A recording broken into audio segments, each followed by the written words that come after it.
Belizean. Tell them that we bonded. Yo bande, yo bande. Tell them that we bonded. Yo bande, yo bande. Welcome to another episode of Navel String Connections. I'm BILAL Morris. I am sitting away from my studio. We have the man sitting in my seat is Nuri, Akbar, our guest today. And I want to welcome you to this episode of Navel String Connection. This is the first Navel String Connection for this year. And we have our sister ARIA LIGHTFOOT joining as host and co-host here. ARIA, it's the first show of the year. And we already have our guest in-house. And so we want to say, well, for me, Happy New Year to everybody, a blessed one. We pray that this new year brings us the best as Belizeans across the Belizean diaspora and in Belize itself. And again, we want to say this is a XTV production. Our producer is Nur Muhammad.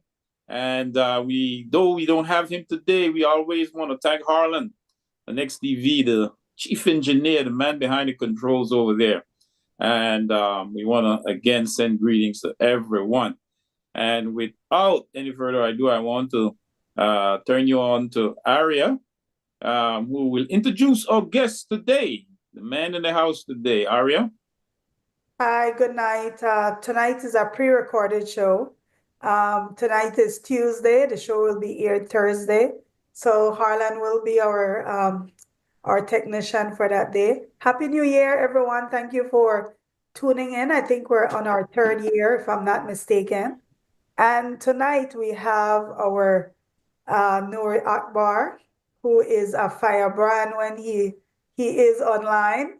He hasn't been very active lately, but if you're ever having a serious discussion about policy, Belize, how we should do things, he's very astute, intelligent, and he offers a good perspective to Belize. And so with every show that we have, the first question we ask is, tell me about your navel string. So tell me a little bit about growing up in Belize before we get to the subject matter at hand and how you came to the United States.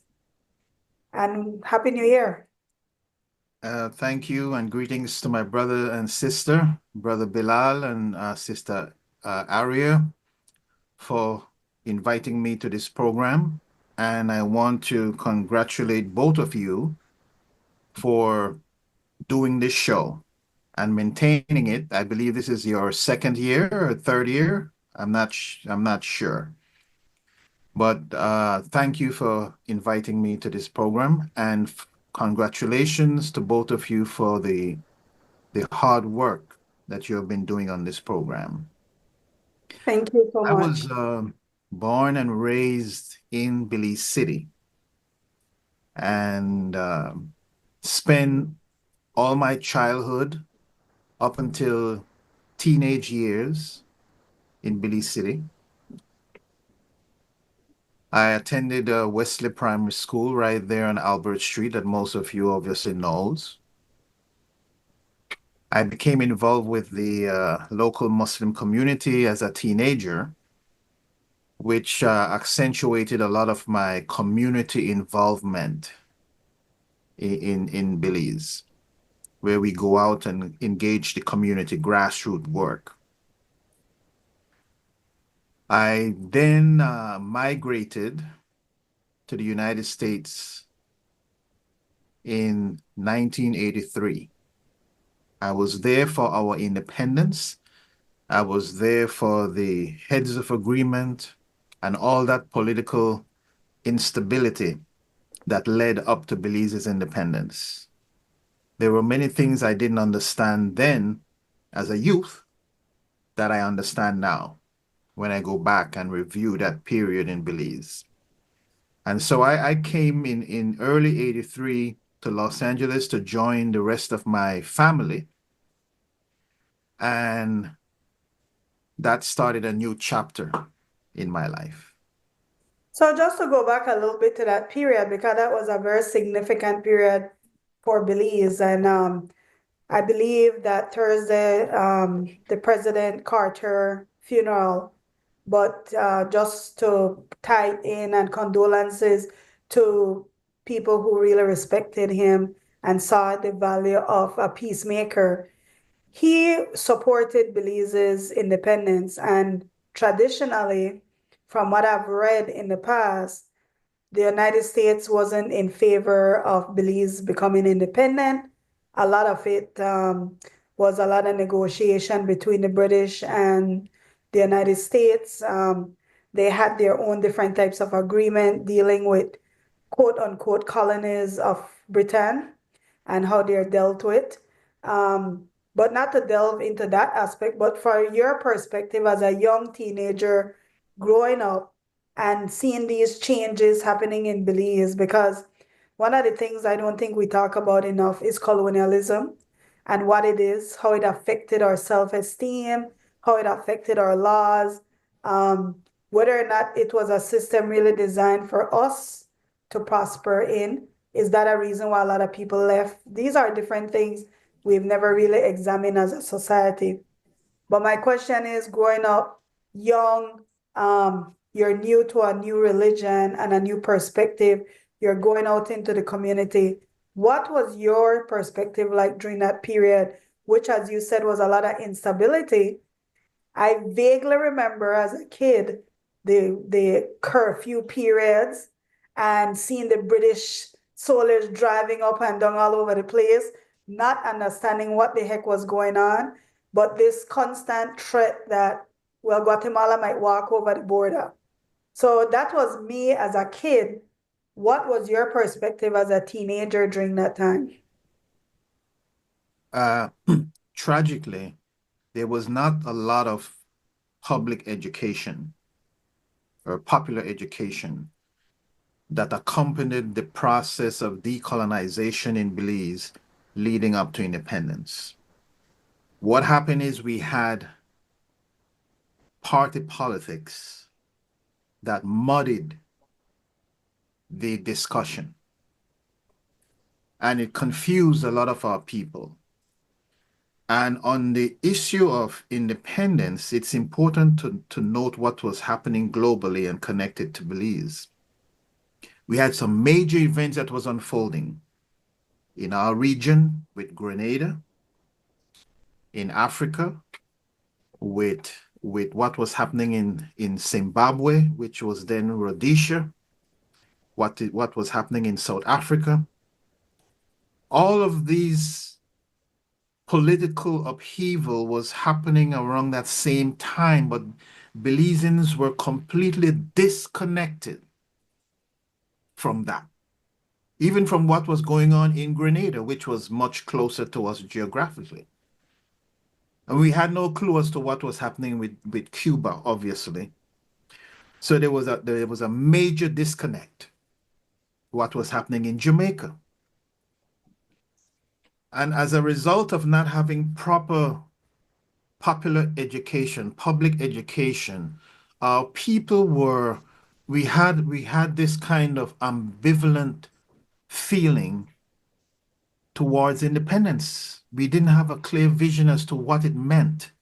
And then we have the issue of the Guatemalan land claim that was hovering over Belize. And so we entered into independence as a divided people in a state of emergency. Think about it. We entered political independence in a state of emergency with political polarization. And where I grew up, which was just walking distance away from what we call Government House, which is a symbol of colonialism, as you brought up colonialism. I remember walking up there, seeing all the dignitaries driving into Government House property, where the ceremony of the flag lowering and all that was supposed to take place. But the ordinary citizens were completely detached from what was going on. And so that was a tragic period. And indicated what was missing, and it also suggests the serious issues that were to come that we are now facing as a fledgling How nation. did you feel about independence as a teenager? What was your thoughts then? Were you looking forward to it? Were you the pro or the con independence? Or you didn't really understand it to care enough? Right during that period, I became acquainted with someone by the name of Odinga Lumumba, who had arrived in Belize. This is a Belizean who had lived in Africa for many years and abroad, and was engaged with a lot of revolutionary work in places like Ghana and West Africa. And he was a Muslim, and he came back to Belize. He was actually deported back to Belize because of the political activities that he was engaged in Ghana under the president at that time, Jerry Rawlings. And I became a student of him. And as you know, you're familiar with some of the history there, Odinga played a pivotal role in fighting against the heads of agreement that was being promoted by the government, as well as those who was interested in that subject. Also, I was in the Belize Military Voluntary Force at that time as a young recruit. And we were ordered, when the state of emergency was declared, to become a part of that, to go out there and patrol.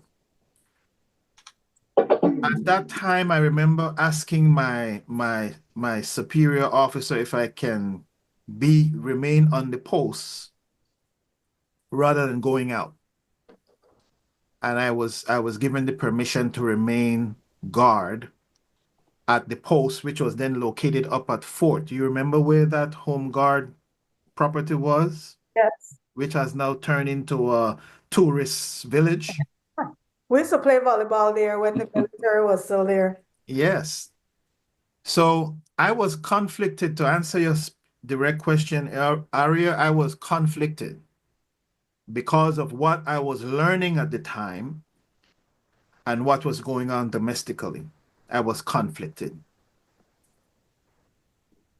You know, a lot of people might not appreciate that we didn't have a social media then. We had one radio station, if I'm not mistaken. We didn't even have TV. Our TV was brand new to Belize. So whatever information was filtering into Belize was information that they wanted us to hear.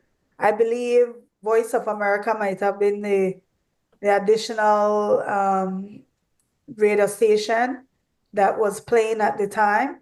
But for the most part, Belizeans were, like you said, were oblivious unless you're an avid reader. Because I want to say that there was a BBC. Was there a BBC radio news at the time? I can't remember. But for some reason, I vaguely remember have a BBC news item. I think it was on, or Yeah. BBC continued for a long time, even to BCB. Yeah. Right. And to me, like I always tell people, I saw a lot of transition in Belize, but you brought up a very important point.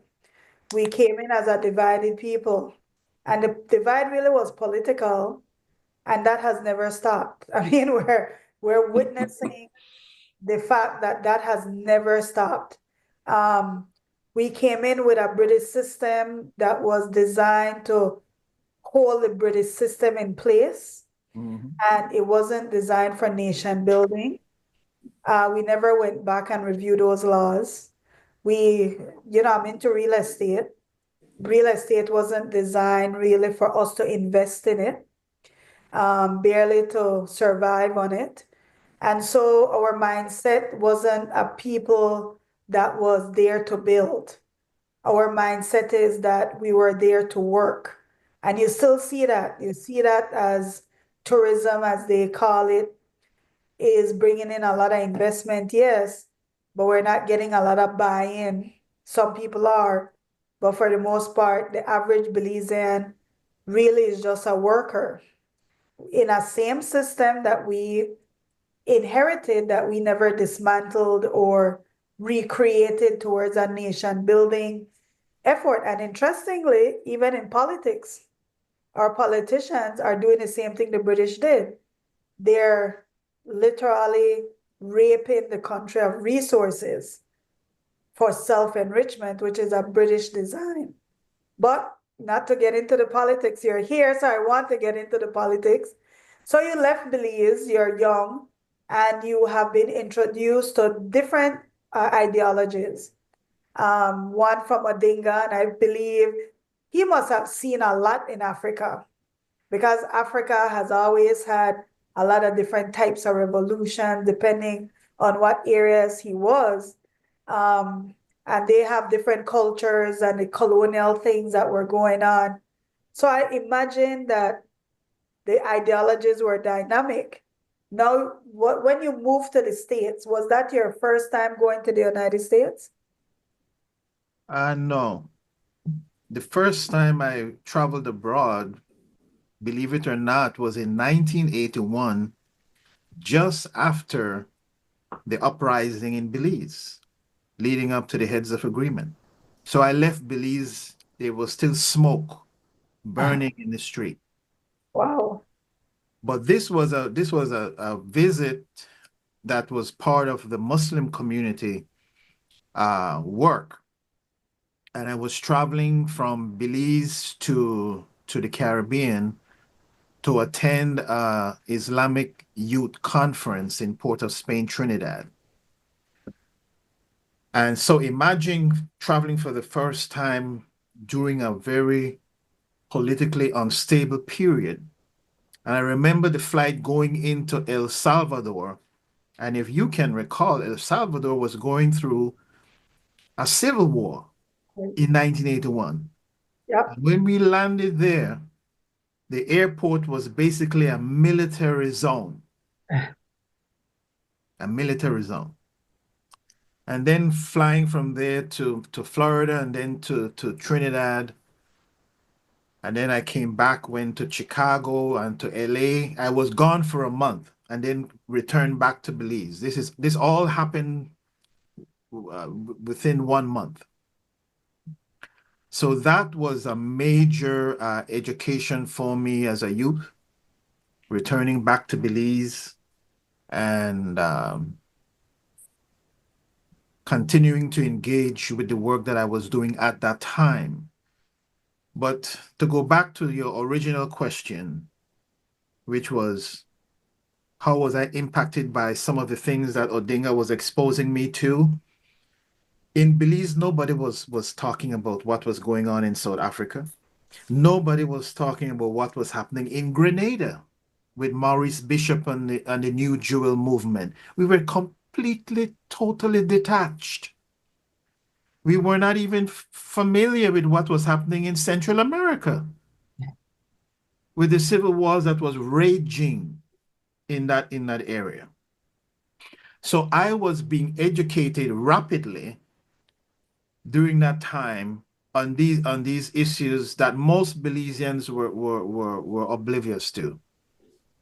And so that was the beginning of my exposure to more regional and international politics and how directly or indirectly it affected Belize. So when you decided to move, was it that it was your family move, or you decided, hey, I'm going to go seek something elsewhere? Like, what was your reason for moving to the US? Well, my family had gone for 3 years, and I was living by myself as a youth, and I was kind of procrastinating as to whether or not I wanted to go. So it took me 3 years. And in the end, an event had occurred in my life where a friend had a horrible accident and passed away. And I believe that it was a major impact that reminded me that we shouldn't be procrastinating. Whatever it is that you wanted to do, go ahead and do it because there's nothing that is guaranteed. And that tragic event led to me making that decision to go and join the rest of my family and do what it is that I wanted to do. And you moved to California? Yes, to Los Angeles. Okay. So moving to imagine the lifestyle in California is completely different than it was in Belize. Transportation alone, the getting to work, people, culture, a lot of things change. How are you impacted, or were you impacted by any of these types of changes when you came to California to live, or when you moved to California? Yes, I was impacted, but I think I had a kind of soft landing because I was coming to my family that was already here. And I know a lot of Belizeans didn't have that who was coming out here and they had to start from scratch. So I had a little bit of help with coming and having them there and able to have a place to stay and to stabilize myself.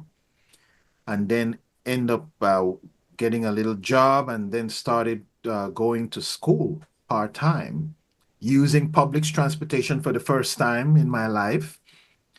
And that's how come I met that young man up here, Bilal Morris, This is what you call me here, on, Harry. Call me a on young the bus, on the bus. And it turned out that he was heading to the same community college that I was going to. And that's how come we met again. I knew him from Belize, but that's how the reconnection was made. Okay. I guess you The were man call me young, excited. call me a young man, Harry. I guess you were excited to see each other. Make I feel good, you give a pleasure. Yes, I was, well, first I was surprised to see somebody on a public bus in Los Angeles that I knew from Belize. And then it turned out that we were going to the same destination. And so, yeah, that was something great. So one of the things I do know is the BREDA organization that you guys have maintained for many, many years. I mean, it's been decades. Um, Tell us a little bit about transitioning into that type of advocacy. Why do you think it was important? Where But can somebody go find them? Like, what's the link? it's under the link called the Belize Social and Political Challenge. So if you type that in, all of that stuff would pops up. On YouTube, right? YouTube. Yes.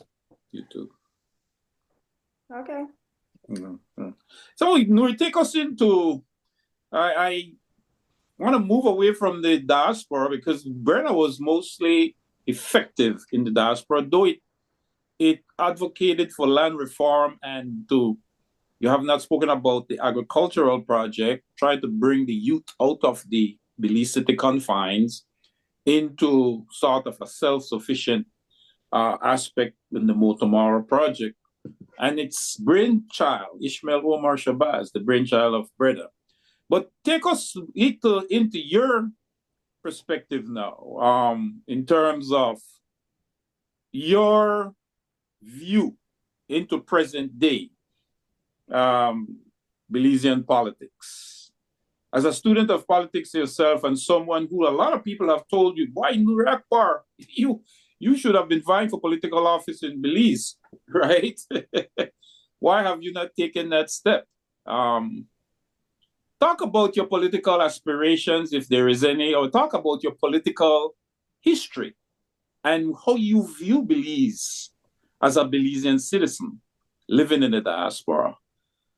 How do you view Belize politically, socially, economically, and culturally and otherwise? What's your broad view of this country that you come from, where your navel string bearer, my brother? That's a lot of things you pack into that question, but I will attempt to answer what you asked. Yes, as a Belizean citizen, natural born Belizean, I've always had a intense interest in the success of Belize, which is what fuel my engagement, the success of Belize. I am not and has never been a card-carrying member of any political party in Belize. Though you may find people that will say, oh, he's sympathetic to this or he's sympathetic to that. I'm just making it explicitly clear that I've never been a card-carrying member of a political party in Belize. However, I will share this with you, ARIA, because you may not be aware of this. In 1998, the Honorable Derek Aikman approached me and asked for my assistance in helping to advise him on his political campaign when he was making a reintroduction back into politics. Now, I had never had that type of relationship with Mr. Aikman before, but he was aware of who I was and aware of some of my work. And through Mr. Edmond Castro, who was on the fringe of Breda, made that introduction. And the reason I'm bringing this up is because when I was approached, I told them, no, I don't want to get involved because I don't want people to begin to align me with any particular political party because I don't belong to any. And I explained all of that to Mr. Aikman. And he understood, but he insists if I can participate at my own comfort level to help him. And my advice to him at the time was that I told him, you shouldn't run. You should sit this election out and wait. But by that time, he had already committed. By the time we had that conversation, he had already committed. But I'm just telling you what my initial advice was to him. Sit it out. You're still young. Let them go. Anyway, he went ahead, and I did go down just for a week. The week before the election, actually.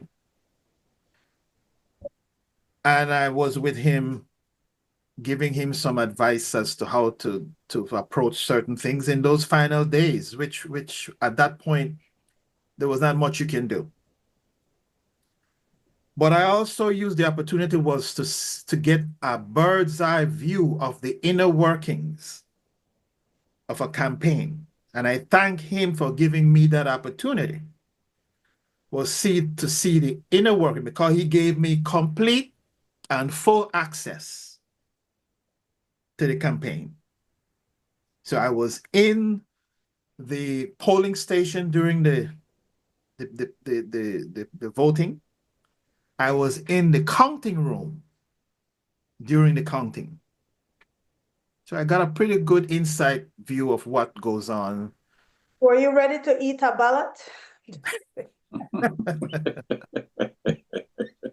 At that time, to be honest to you, I was pretty shocked as to the level of Organized. security that surrounding the balloting. I thought it was. I don't want to use the word primitive, okay, but I thought it was outdated, and there were many areas of opportunities that need to be improved to safeguard the integrity of elections in Belize. Right. Well, I think what safeguards the election is that Tony will win so bad That's the only time they actually act as a watchdog, like when those boxes are being carried in and being counted. But you know, it's interesting because I see Mr. Aikman as how politics destroys good people that had potential to do things to develop the country. And he's not Politics the of only one. destruction. Politics of destruction. And we He's see not the that only one. unfolding now, unfortunately. I think about him, I think about her, his, but I think about several different politicians that came out. Marcel Cardona, he's my old classmate, but they came out with a fire of integrity, you know, a higher purpose. That's how I saw them, as people who are purpose driven. And a few others I've spoken to, and they gave me some insight into how things happen and how ideas get crushed. You know, when you're dealing inside a room, a secret room that nobody has access to, and you're dealing with multiple personalities and agendas. Um, this politics isn't working for Belize, because how can you have a secret room of people that you elected, you know, making decisions that are important for you and you not having a say? People in Belize always talk about card carrying member.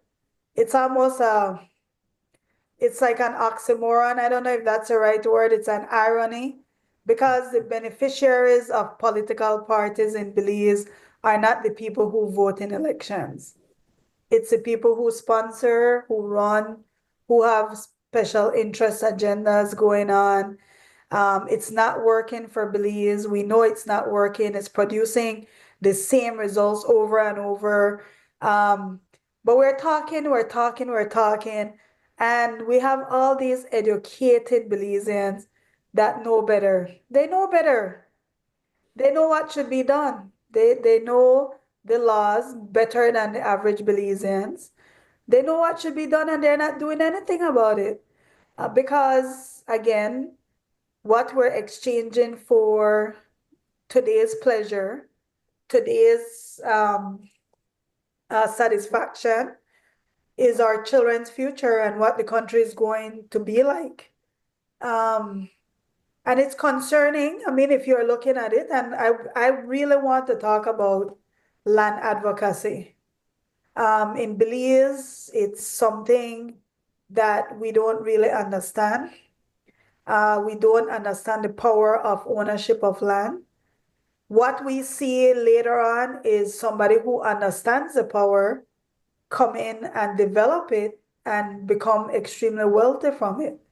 You see all these different communities come in, and it's not to blame any community, because they're just more geared to understanding what's going on.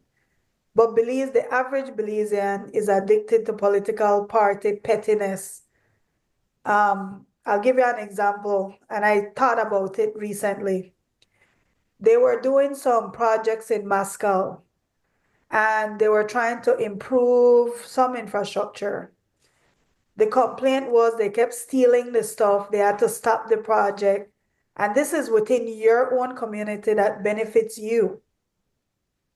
Recently, I went to a development in one of the expat communities.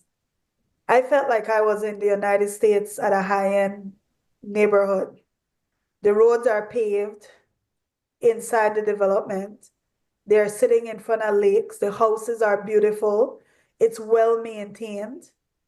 And these are people that understand that. But within our own communities, we don't see the community aspect of pooling resources together to build. And I think it's problematic. I think, Nuri, I sense that you might think I'm being too lazier with this idea, but I feel like this is the aspect of colonialism that has entrapped us into petty politics, where we can't elevate ourselves beyond personalities. And we sit there and talk nonsense all day, and cuss up each other and undermine each other, and we don't want to see good for this one or the other one, or if it's not my party, it's not good. That is what we are entrapped in. And it seems to be that the minute you step out of the very Belize culture, what you're seeing is other cultures really developing in Belize. You have the immigrants came in. Some of them came in as peasants, running from war with just the clothes on their back. You should go to certain areas in Belize now. They're doing better than Belizeans who've lived there for generations. Why? You don't see them involved in politics. Like politics to me it almost entraps you into, what's the word? To me, it almost entraps you into sitting back and waiting for people to do something for you. And it doesn't give you the mentality of how can we as a people pool our resources together and do something that doesn't depend on some politician to show up, take a picture, cut a ribbon, because that seems to be the thing that we're into now. Take a picture, cut a ribbon, and we're not, and I'm running on, but this is an example. I remember, and this person got upset with me, was complaining that right in front of their house, which is a very tiny plot, the city council did not cut it.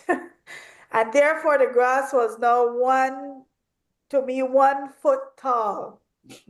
And I said, so you want to walk in front of your house with grass 1 foot tall that could affect you, snakes, all this different thing, before you cut it yourself? You're because somebody tells you that city council is responsible for doing this, you can't say that it's something that's beneficial for you to do it yourself. And I don't want to take away the responsibility of government, but everything to me in Belize are like the turkey. I am so against Christmas cheer, FYI. The money can be better spent, but it's the turkey, the ham, the Christmas concert, and the wastages and wastages and wastages. And we're now caught almost like in a trap, because it starts with Christmas cheer. And then you have the next thing coming up. And now the next event coming up. Now we're bringing international artists, and all we're doing in Belize is this constant partying and celebration. And the rest of the country, because they're our citizens too. The Mennonites are our citizens, the Chinese are our citizens. All these different groups are going way beyond. And so what happened now, the people that are stuck in politics and the party nonsense are getting poorer and poorer. And the people who are seeing the value of work, entrepreneurship, value of community, they're getting richer and richer. That's what we're seeing happening. That's what our politics is producing. And it's unfortunate because Belizeans, the Black Belizeans, have built the country of Belize. And it was built on the backs of those Belizeans. And those people are completely cut out of the equation of wealth or wealth creation or ownership. We don't own anything, you know. We own a nice car, want a pretty purse, we want to dress up, with shoes look pretty, with the dance, with the party, and with the selfie and all that stuff. And we are a lost souls, a people that needs direction. But we don't want here that we need direction neither, because we love we minister. We love we politicians more than we love ourselves. More than we love Jesus, Muhammad, more than we love safety, more than we love our own ability to forgive. That's not how much we love our politicians. They're not like gods to us. They're walking around like gods, and we treat them like that. Sister, you gave a description that is accurate. Okay. And I will sum it up for you. I believe that we never grew out of colonialism. I believe that the political two-party system that was engrafted upon us has become the greatest impediment to our overall progress as a people and a nation. The point you raise about our consciousness as a collective is a reflection of the neglect of reforming our educational system. You cannot change the direction of your people if you continue to feed them with an old, archaic, contorted, distorted form of education. We have an economy that is fundamentally rooted in the mercantile system of importation. We import almost everything that we consume, including our electricity from Mexico. And the country is facing a great challenge when Mexico is overpowered with their electricity. They cut what they're sending to Belize. And this has been going on now for the last 40, 50 years, and there has been no major departure to fix that. How can you develop a country if you cannot produce your own power, your own electricity? We have the sun, we live in a tropical environment, and we are only now bringing up the discussion of solar power in 2024, 2025.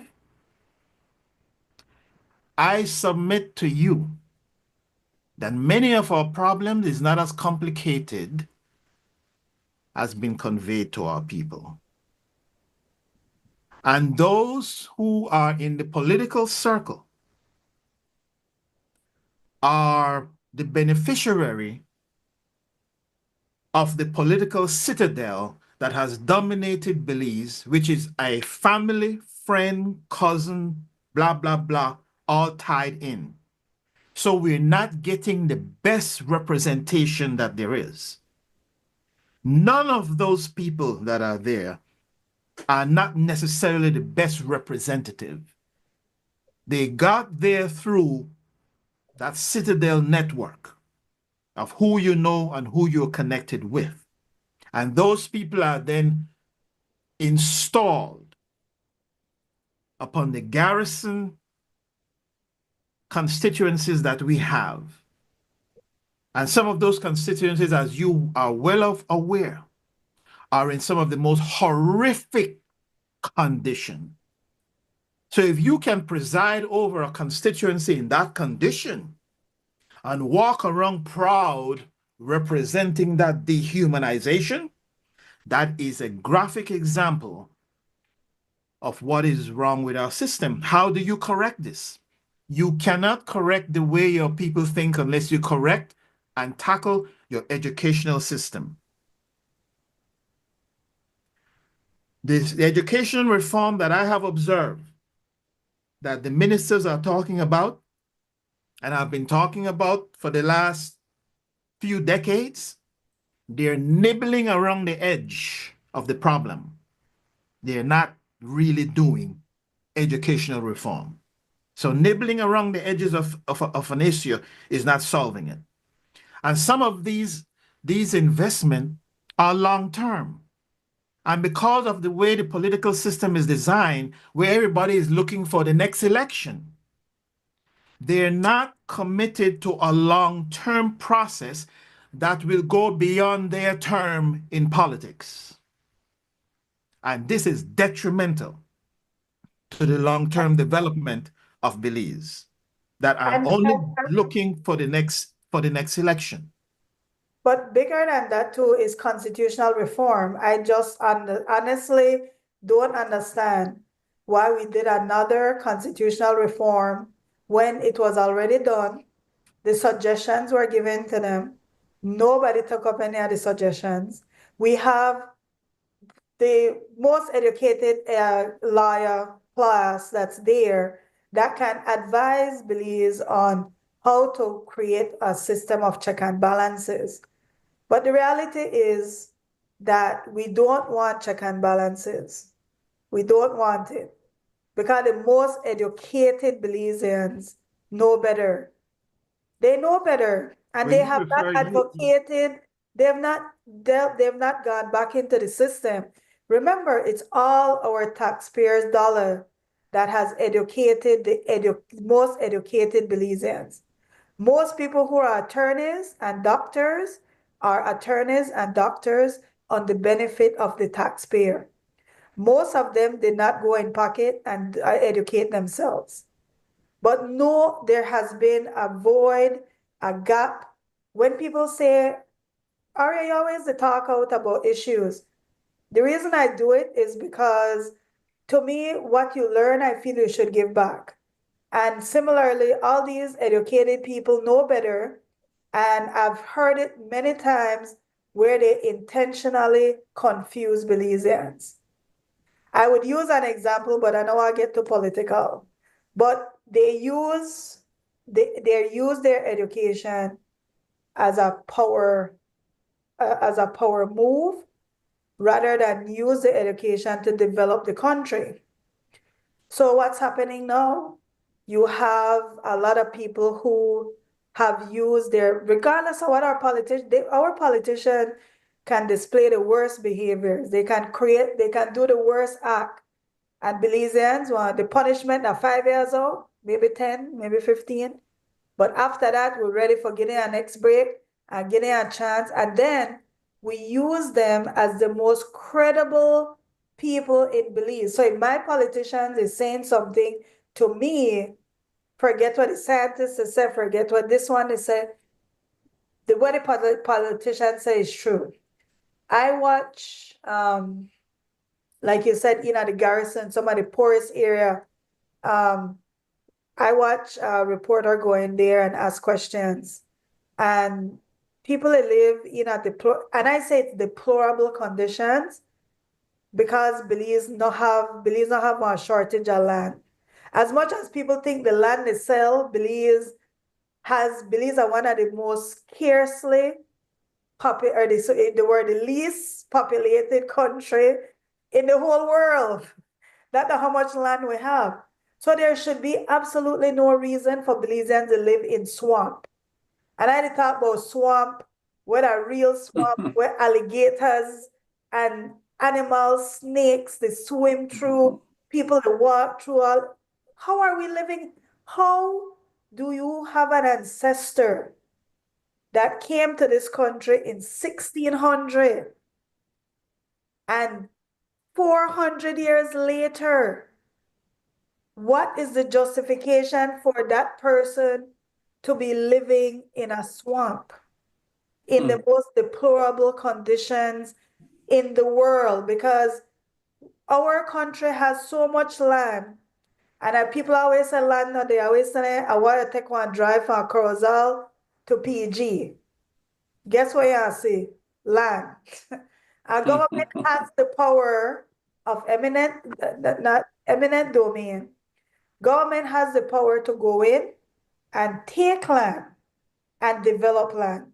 So even if government don't even own land, they have the power to do it. They have the power to take anybody land as long as they're justly compensated. We just give up $6.9 million for a piece of land. I guarantee you, after 5 years from today, we don't have got one building on a piece of land. No. But Belizeans have accepted that. Belizeans have accepted this. If you try to educate people, they quarrel with you. They quarrel with you and then go back to their condition. And I just don't understand, where did Belizeans lose that fight? Because we used to have it. We used to have that fight in us where we refuse to accept being degraded and demeaned in this way. When did Belizeans lose this fight? We so addicted to politics that we don't have no fighting, are we? Sister, you mentioned a couple of things I want to go back to. You mentioned constitutional reform. There is no constitutional reform. Okay? You cannot have an authentic constitutional reform process with a hierarchy. The Constitution and the ideas of the Constitution must come out of the people themselves. Therefore, the people play a central part in the formulation of a constitution. So that's number one. You can't say you are promoting constitutional reform with the exclusion of your people. Two, you mentioned how the spirit of the Belizean people have been broken. Yes, it has.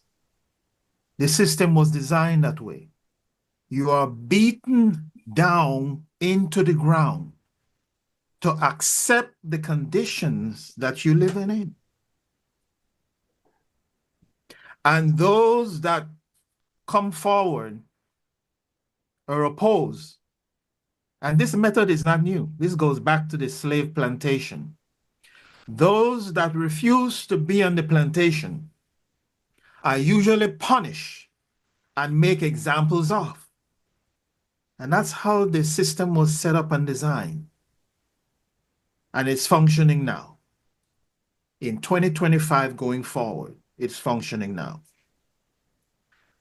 And the party politics, what that has done is polarize our people, that we cannot see the benefit and importance of what is good for the country as a whole. That should always supersede what is good for Belize. And these younger politicians that have come into office, I know you were very encouraging because they were younger and perhaps they were bringing in new ideas and so on. But I want to remind you that they are mentored and are influenced by some of the same people who come out of that citadel.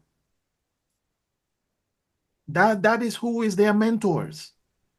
So what I'm saying is all you're having is a continuation. I haven't seen anything to me to suggest that we have seen this golden break of the chain.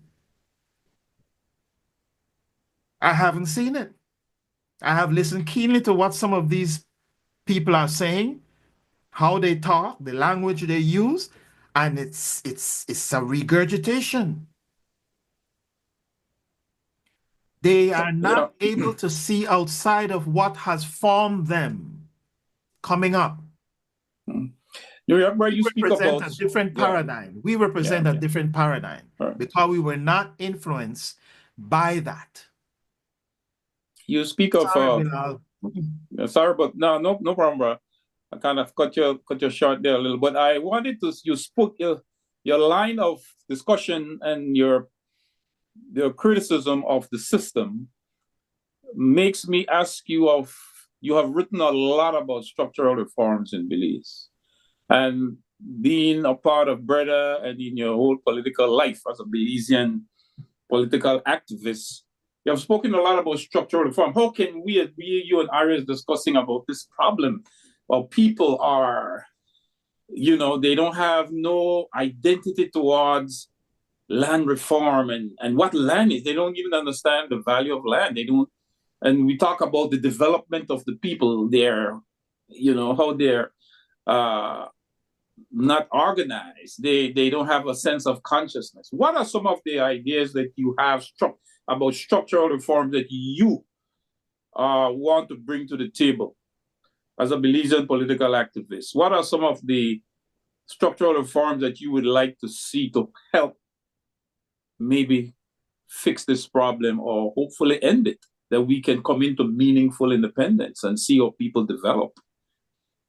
Well, I mentioned one of them just now that ARIA brought up. We need to have a proper and authentic constitutional conference. I said proper and authentic because I don't believe that this process that was set up was authentic. Why? What is wrong with that particular process? It's very exclusionary. They did not involve all the Belizean people, particularly those in the diaspora. Telling someone to just write an idea on a piece of paper and sending it to some ambiguous email, that's not the type of participation that I'm talking about. A constitution is a reflection of the vision of the people. So it has to come out of the masses of the people. This is not a bureaucratic process. This is where we go wrong. ARIA mentioned about the educated class. That's an oxymoron too. Because the people that you refer to educated class, I don't want to say the word on air. But if you look at their results, I used to work in corporate America, and I can tell you, at the managerial level, you are judged on two very specific things. You are judged on what you produce and the results. ARIA? I completely agree. What you produce and the result, not where you went to school, not how much degrees you have dripping off of you. If we begin to look at what we use as a qualification for leadership, what we use is distorted. We make the assumption that because a person have a law degree, that they're qualified to lead. Nothing can be further from the truth. The most important ingredients in leadership is the ability to have vision. Have we asked these people to articulate a vision for Belize? In terms of land reform, Nuri, Akbar, what would be some of the things ARIA speak about? The whole question of other communities developing and the natural born Belizean ARIA raised the doesn't point seem to understand. How could you talk about land reform in terms of benefiting the masses of the Belizean people? How would you think that what would be your idea of the kind of land reform that you would like to see? When I brought this question up to the former Prime Minister, Dean Barrow, when he was foreign minister, all the way back into the 1990s, when we had the issue of the Coca-Cola land deal, if you guys remember that. Very much, 1985. And I put him on the spot. You know what his response was? That what could the government have done? It was a private transaction. What could the government be done? Imagine you are a part of the government and you're asking, what can the government do? And so the point that you raised, ARIA, about eminent domain, which is a law that gives the government the right to take a land if it is in the good of the public. So for them to give a response like that tells you that these people have no interest in authentic land reform, none whatsoever. So it's not complicated, Bilal. Government has the right to look out for the best interests of the people and the best interests of the nation. And if that land is in the best interest of the development of that country, then the government have every right to step in and look out for the benefit and the protection of the people. That's how Would you also add that those laws, those colonial laws that are underdeveloping the Belizean people and separating them in having any kind of land ownership, those laws should be thrown out? Well, one of the biggest laws that has created a problem, and it really is a problem in Belize, and you could look to Florida because Florida had similar laws and they found a way to get rid of it. When the British settled the Caribbean, most of the people who were owners never stepped foot in the Caribbean. They just own property. Absentee landlords. Yeah, so they were absentee owners. And so what it has created, and people, they brag about it a lot, but it's actually anti-development. Yes. Removing land from people in Belize is very difficult. Yeah. For example, what Florida did it. Especially Crown land that Yeah, the British that they own. But we're talking about, for example, city council complains about people not paying their taxes. And then years and years go on, and then, or people die intestate without a will, and then they have so many kids who could claim it. There's a lot of issues with land Inheritance that creates, in the United States, it's called clouded titles, the difficulty for transfer and figure out who are the true owners of property. So that's now a big issue in Belize. What Florida has done, they tied every ownership to taxes, right? And you have up to 3 years.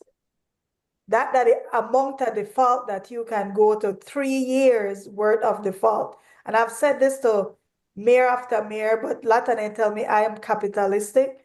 And I tell him it's not, because there's a thing in development that says whoever wants to develop the property should have the property. That's a theory that pushes development.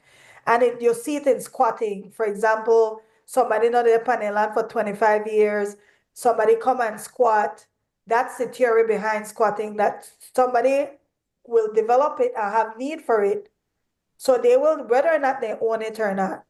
So what Florida has done, after 3 years, every year they issue a tax certificate if you don't pay a tax. So say year 1, you never pay a tax.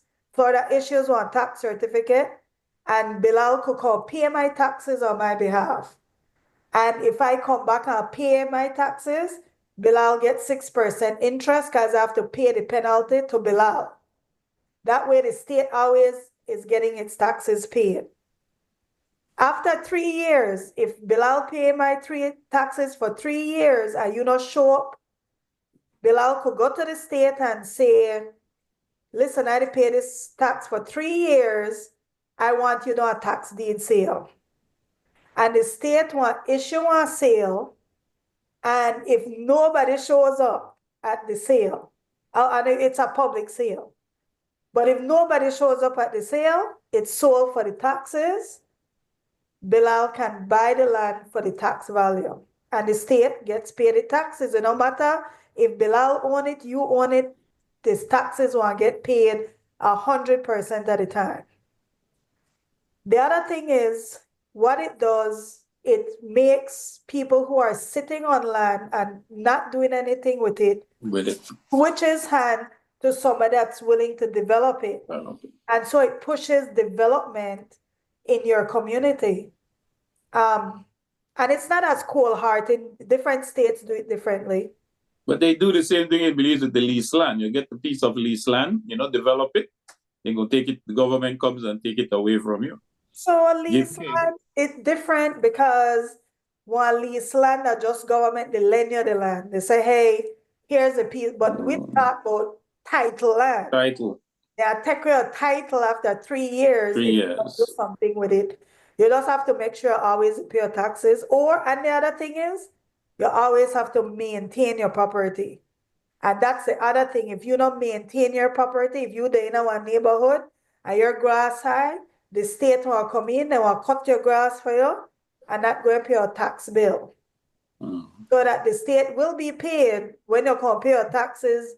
That creates one place where the city now start to look dilapidated and they fall apart because people are not caring for the city.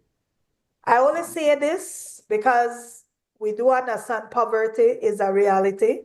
And even within these states, they have things where this not fall for people who are disabled or elderly people and military, certain categories.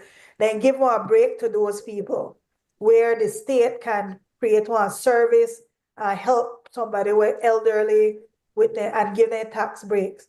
But the average citizen, you should have, and I see it happening in Belmopan, and I'm from Belmopan. Belmopan used to be a well-maintained city. Yes, indeed. When it was Not not now. political. When we never have politicians, record them used to send you a letter, and if you don't do that, you are getting in trouble. We get this city council, we get politicians come into the system, and you see, and I don't know why we don't use it as a study in Belize. We see how politics comes in and dismantles, it doesn't build. Because the city looks dilapidated now. The sidewalks are not maintained, the streets are full of It's not holes. yeah.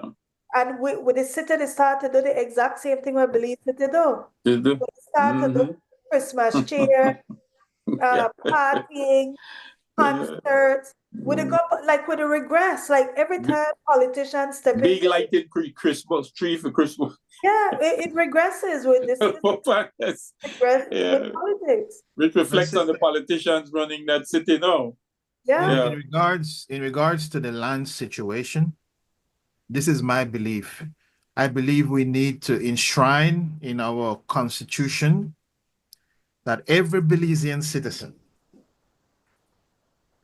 guaranteed to have ownership of a piece of land of Belize.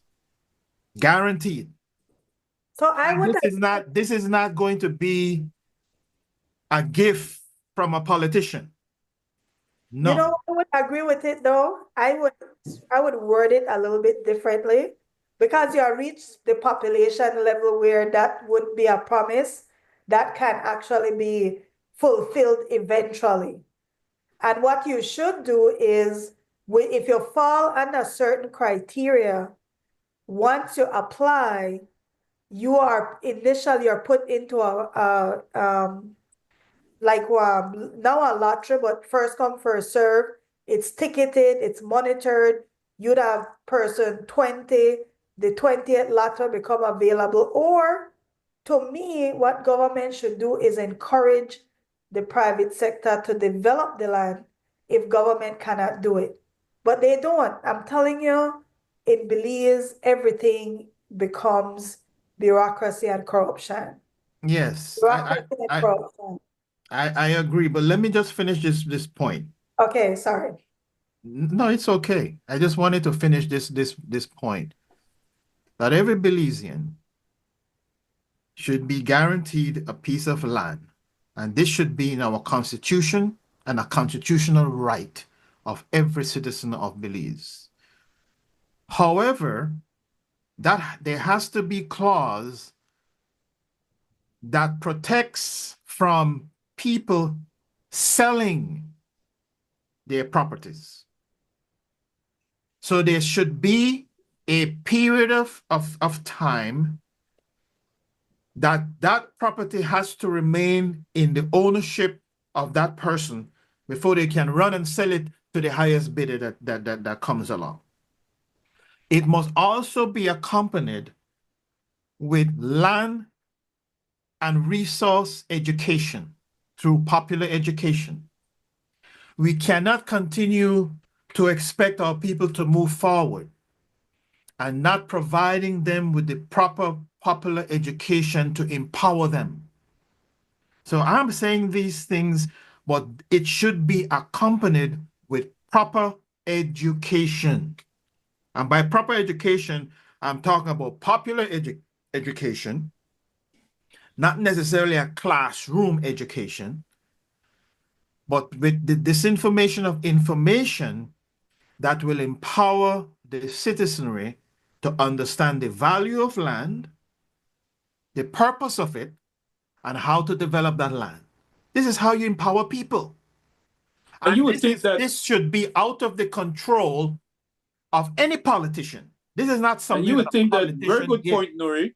But you would think that ARIA, these politicians today, like how they have tagged on Ministry of Tourism and Diaspora, that you would have Ministry of Lands and Popular Education, as Nuri is talking about. They don't do it. Why? What's the question? Why they don't do that? You know what was interesting to me? Very good point in terms of what popular education could do when it comes to land. But I'm also curious about the question, why don't they do it? Why haven't you seen the Ministry of Lands attached on this so-called progressive government that is called come to power? Well, I'm going to say two things. Right? I think the reason why is that lands is a source to raise political funding for political parties. End of story. And that's why we need to regulate political parties. If we regulate the parties, we can see where their fundings are coming from. And then we can tie what resources of the people are being given to these funders of parties. That to me is a must. But I want to say with the deportation of that Jamaican guy that they broke his rib, government unintentionally to me opened Pandora's box. The reason that they gave the public that they deported him is that people who come into Belize cannot become a charge on the citizens of Belize. So that means that all the immigrants were the squat, as far as I'm concerned, is a charge on the citizens of Belize. And I think the government thing is underlined. Sister, you're touching a nerve here with me, okay? All of this, at the root of it, is racism. Well, we know that. We treat Black immigrants completely different than how we treat all other immigrants, whether they're passing through Belize or they're coming in to squat. And this has been ongoing regardless of what party is in power. This have gone on. At the root of it. I'm telling you, they opened Pandora's box because look at how our immigration officers treat their own Belizean people. But they opened Pandora's box because they said that the reason they gave that to, remember, he's a member of CARICOM, and they made a public statement that he could become a charge. I think that if we become more serious people with serious money and pooling, I feel like you could challenge the government on everybody that they're allowing to squat. Because how can you live in a country, become a charge? Land is the Crown land belongs to the citizens of Belize.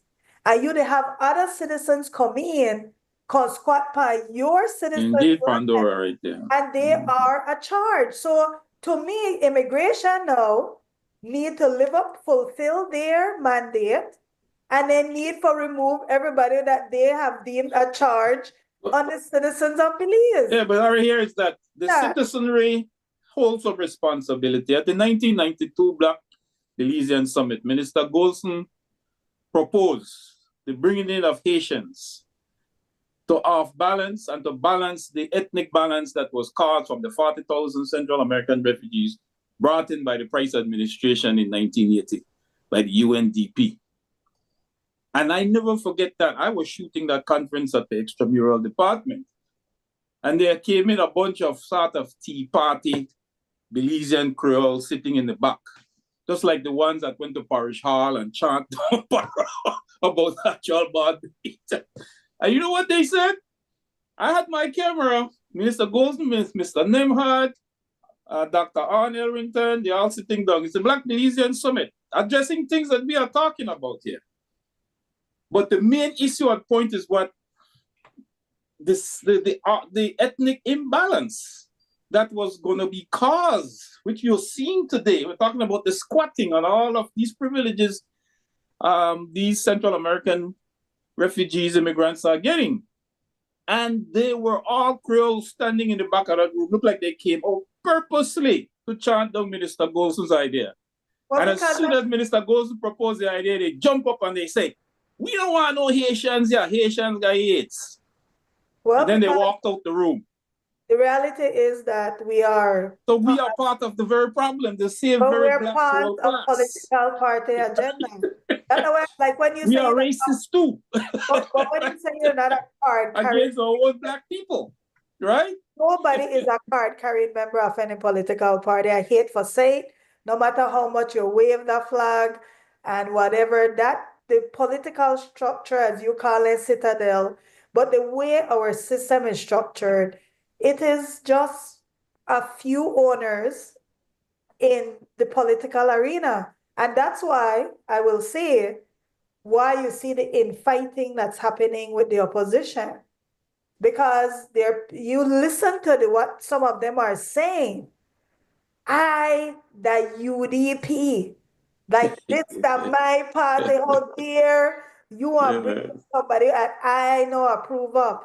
It's the yeah. it's the entitlement. Especially I believe in the living in the diaspora. That entitlement mentality. And think about that. That is why even within politics, if you look at the House of Representative, and I did it before, and the media, if they really cared, should go to the genealogy of the House of Representative. And you will see that it's right there in front of our eyes that cross across the floor how people are related to each other. Remember, I made a case at the constitutional reform area. You were the one that mentioned, Bilal, you better go, you better represent the diaspora, and I did. And me and ARIA, me and Yaya Marin went there, and she represented the Black Belizean community. I represented the diaspora. Did we get any seat on the constitutional reform? No, they swallow away and spit it back out. So it goes to the question that I would like to ask Nuri, right? What? He looks very annoyed right now. So, you look riled up, right? What are you going to propose in terms of you were in the Belize Diaspora Summit that was organized by the Belizean American Chamber of Commerce that ARIA LIGHTFOOT sat on, helped organize. You were a big part of that Belize Diaspora Summit. How do you presently view the way the diaspora has been treated? Like I talk about those Haitians, Minister Barrow went to Parish Hall, a bunch of Belizean Creoles and a bunch of them chanted him down. They're Belizeans, they can't get no rights like we. They gone, they left. So we are all here fighting since Newport Pipersburg was alive, ARIA, all of us, Nuri, Akbar, yourself, trying to get natural born Belizean rights that was taken away by the Musa administration when he came to power. What is your position on that, Nuri, after coming out of the Belize Diaspora Summit? What are some of the things that needs, as a follow-up, that you would think that needs to start to happen? That we are seeing this resistance from government. No, we want to know cash cow, we want to know money, and everything like that. The Belize Diaspora Summit culminated in June. What are your thoughts? Before I answer that question, I have to respond to something that you mentioned when you gave that example of how some of the Belizean so-called Creole behave towards the Haitians. That is a direct result of what we talked about earlier in this interview. It's a reflection of colonial education, miseducation. That's what you're seeing there. That's ignorance. It's stupidity. And it's a result of the type of education that we have been producing in Belize. Now, to answer your question in regards to the summit, I think the summit was a positive first step to engage the diaspora. It was important, it was significant. But we're moving too slow. We have another one planned for June.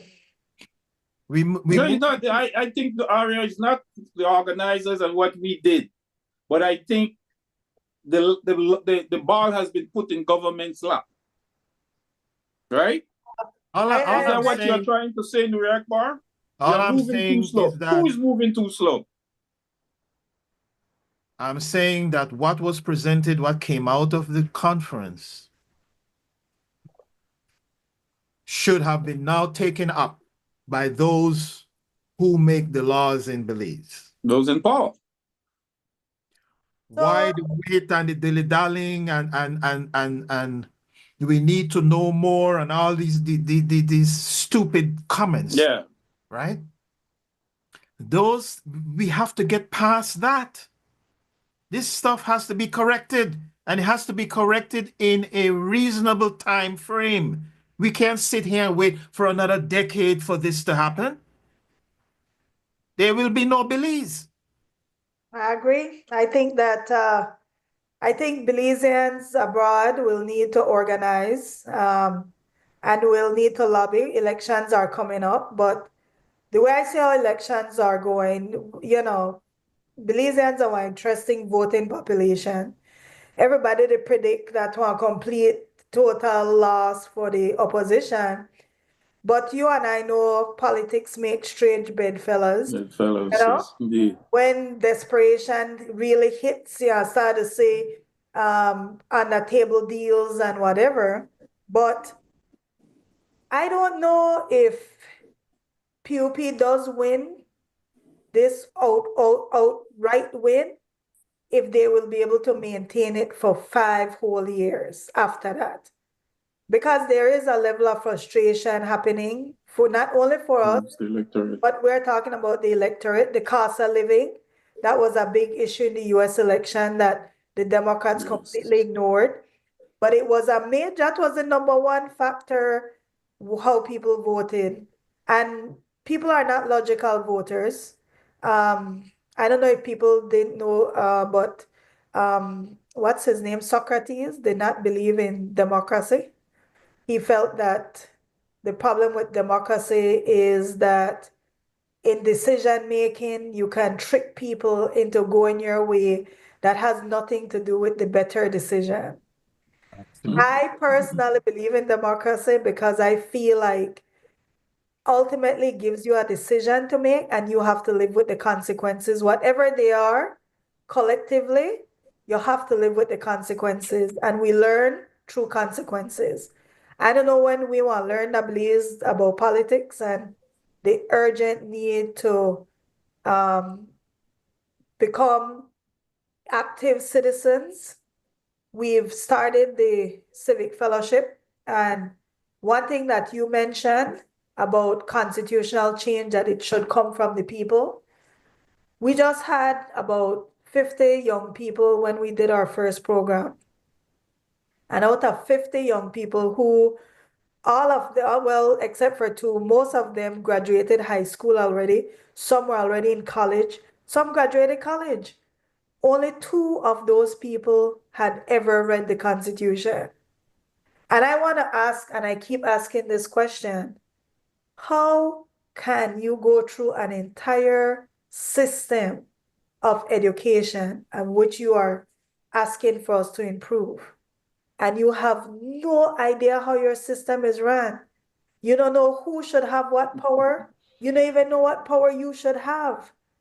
You know even that your manual, that your manual for living in that country. We know the US Constitution more than we And know. I think it goes to the education issue Nuri Akbar was talking about, right? We are miseducated.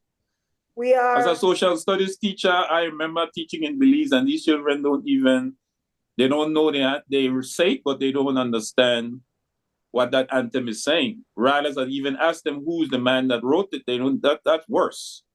But then you ask them how are they governed in a social studies class, they don't know. I mean, you have to teach, you have to supposed to depart the knowledge, but it's amazing to know that that is something that you should have come in from primary school, coming into the high school system with. And all you're packed up with this British High Commission stuff, just dashed out at the educators. Teach British this, teach British that. That's the problem. Six farms are just full of English history, and it's just it's a mess. So how will we expect the electorate to even understand anything about their system, about themselves, when all we are teaching in the schools is just a bunch of garbage and miseducating these Belizean children about who they are, how they are governed. They don't even understand the Constitution. They don't even know what is in it, ARIA. But the thing is with it, I think the bigger issue that we'll be facing in Belize that nobody is talking about is social media. Hey, add that to it. The Asians are cracking down Mhm. on it. Right? The Americans are finally realizing how the propaganda aspect is very destructive. And it's funny because Facebook right now is going to take off all fact checking. And somebody, as a joke, put, "We'd like to announce the death of Zuckerberg, who was a convict and pedophile and something else." And they're like, let's put this up since they won't, they were trying to make a point that once Yeah. you take away these things with fact checking, it's going to become a very dangerous place for misinformation. Believes we don't got no policy on anything. We are consuming a lot of things. Our population are still very innocent. And we're trying to emulate things that are very negative. Like I always tell people, if you watch American TV, you'd think the average American have 2 cars, one big house, all this thing, and they wear expensive shoes and bags. But that is, TV is entertainment. It's not a reflection of who people truly are, and it's not a true reflection of America, right? But that's what we consume and we try to emulate. My question is, what is the government going to do without censoring people's right to information? What is the government going to do to protect people from misinformation? What is the government going to do to protect our rights as citizens? Land, to me, somebody should have already sued government for ever giving up any squatters' land to a non-Belizean because they are not Belizeans. Period. We don't take up the issue of government, again, issue citizenship to Guatemalans. There you go. And that minister, the care, they stop over to Guatemala in the midst of obvious incursions from Guatemala. There's so many different things happening in Belize, but you know what? There's a party and there's an artist that's about to come in, and election time will be spending money again. The liquor will be flowing. We have not discussed that the surgeon Curry favor for votes. in the United States have issued that alcohol causes cancer, and it is a high incidence of it. We are not addressing anything that revolves around building the nation and the people of Belize so that they're resilient to what's coming. And we're not a resilient people where everybody with a tribe become, we don't know who we are. You don't know who we are. And I think it's important that the diaspora stays engaged. I think it's important that Belizeans start to envision what they want for themselves and their family. And when the politician come knock on their door, instead of ask for a light bill, or should ask for one titled lot, not one lease. Say, hey, Exactly. How much more time do we have on the show? I think we're about to run out. We have like 10 more minutes. Okay. And we'll let you take over. Sorry. No, I asked that question because there were some areas that I don't think we touched that I was hoping we were going to. But And I really wanted to ask you, Nuri, so maybe you could answer the question in twofold. What is your present position on the chaos that is going on in the opposition party, United Democratic Party, which if in any democracy, as ARIA rightfully state democracy defined by Socrates, that there should be a strong opposition. That's a weak opposition. The next general elections, as ARIA is rightfully saying, people are thinking that PUP got that. The state of that opposition party. And then secondly, maybe you can wrap that up and talk about the present situation Belize stand in the ICJ, in the Anglo-Guatemalan claim, and how you think that the judges at The Hague will rule in terms of the ICJ. Maybe you could just answer it in a twofold. Bina, we are running out of time. Normally, I don't talk about the political parties in Belize because I have my own opinion that they are a major part of our problem. However, you asked me a direct question and I will attempt to answer it. I don't believe we should only have two parties in Belize. I believe we should have a multi-party system.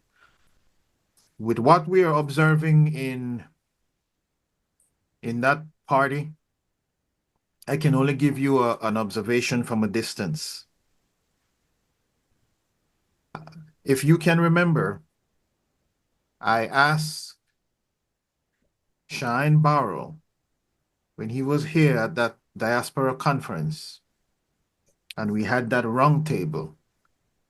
I asked him directly. I said, I made a statement to him and then I asked him a question. I said, you are attempting to transform a dinosaur. I said, how do you intend to get rid of the baggage? That was my statement that I made to him. Because I saw exactly what he's experiencing unfolding. And he's not the first one to have experienced that.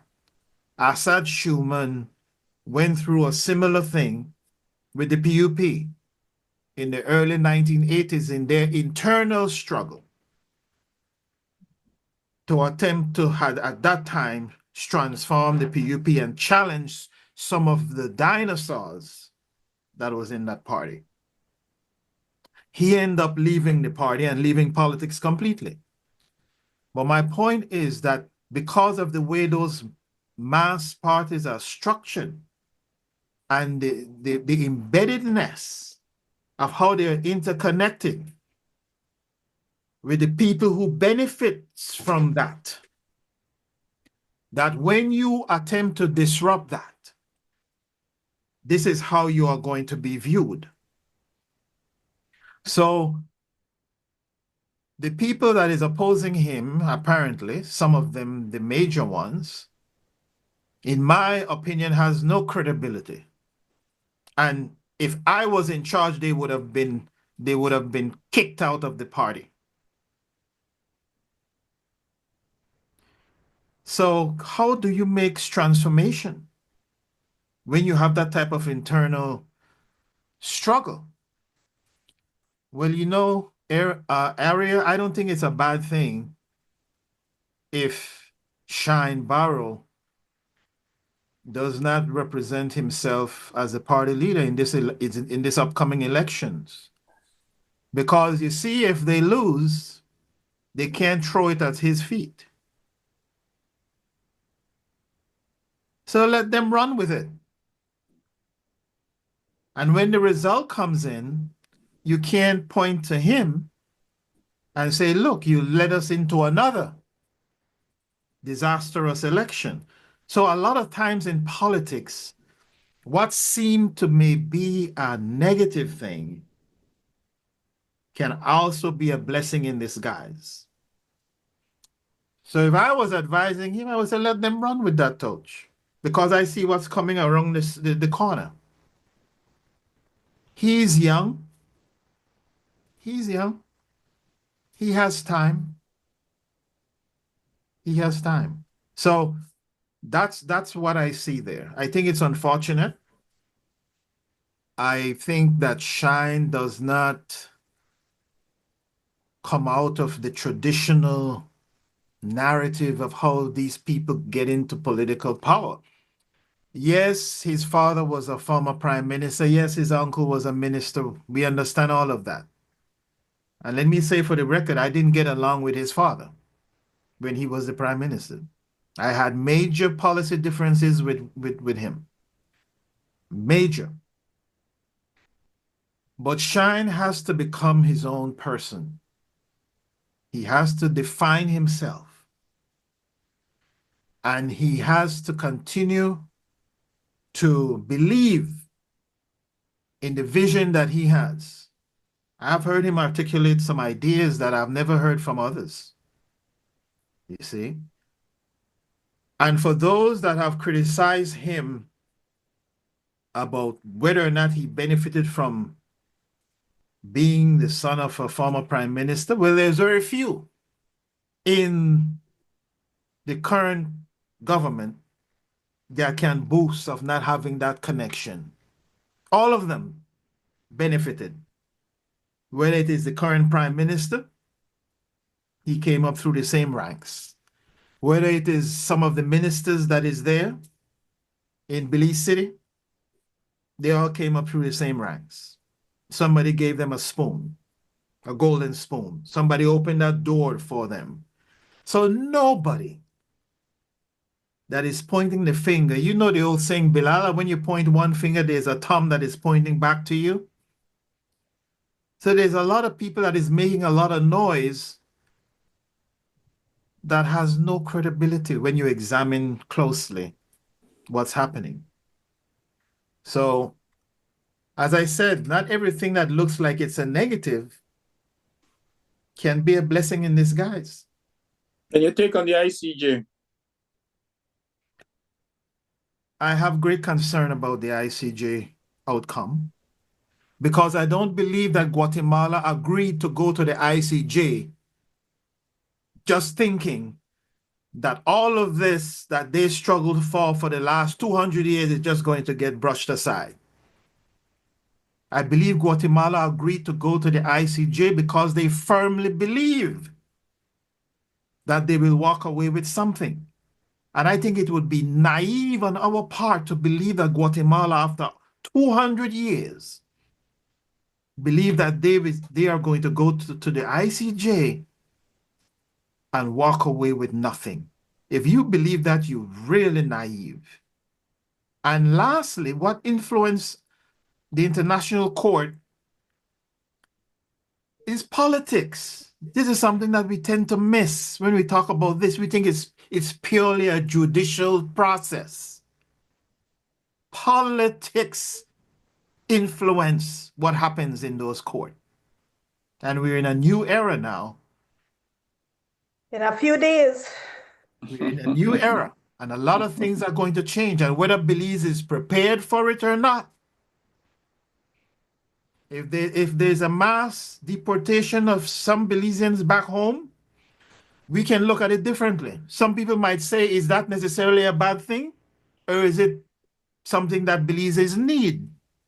I don't know. I'm just giving these various views, right?